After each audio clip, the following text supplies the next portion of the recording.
ఏ దిక్కు లేని వాడికి దేవుడే దిక్కు అంటారు. అలాంటి ఎందరో అభాగ్యులను ఆదరిస్తున్న అమ్మ నాన్న అనాథాశ్రమం దగ్గర ఈ రోజు మనం ఉన్నాం. అందరినీ వాకింగ్ కి తీసుకెళ్తారు, అందరిని మార్నింగ్ తీసుకెళ్తాం. స్నానాలు చేయించడం అంతా కూడా మీరే మేమే చూసుకుంటారండి. చూసుకుంటాం మేడం. మేమే స్నానం చేయించు, బట్టలు వేపించు, వాకింగ్ పంపిస్తాం.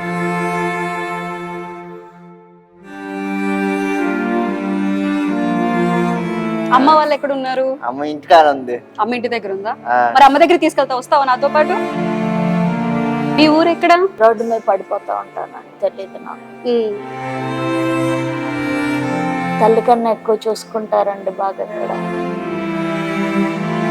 పిల్లలకేం తెలియదు మేడం. స్నానాల కానించి స్నానాలు, బట్టలు ఎట్లా వేసుకోవాలో కూడా తెలియదు. అలా పర్సనల్ ప్రాబ్లం, పీరియడ్ కానీ ఏదైనా కానీ అసలు ఏం తెలియదు మేడం.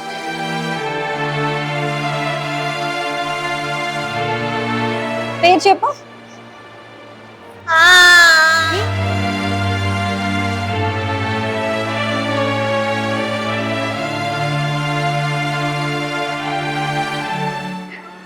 అమ్మ కావాలా? ఎక్కడుందా అమ్మ? నీకు తెలుసు? ఆ? నేనేనా మీ అమ్మ? మరి వచ్చేస్తావు నాతో పాటు? ఆ?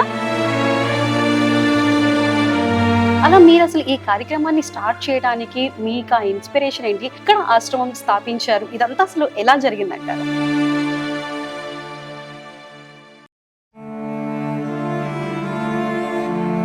ఐదు సంవత్సరాల ఏజ్ లో వచ్చిన ఆలోచన అండి ఇది. దిక్కు లేని వారికి ఎవరండి దిక్కు? దేవుడే దిక్కు. దేవుడే, సాక్షాత్తు ఆ పరమశివుడే.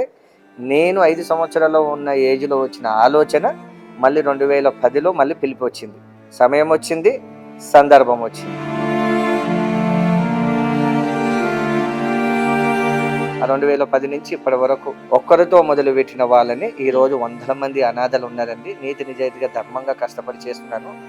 నేను నిజంగానే ఈ సేవలో దిగిన తర్వాత నాకు మంచి సాటిస్ఫాక్షన్ ఇచ్చింది. నేను దీనికోసమే కదా నేను ఈ సేవ కార్యక్రమం స్టార్ట్ చేశాను అని మీ మనసుకి తృప్తి కలిగిన ఒక ఇన్సిడెంట్ చెప్పగలుగుతారా?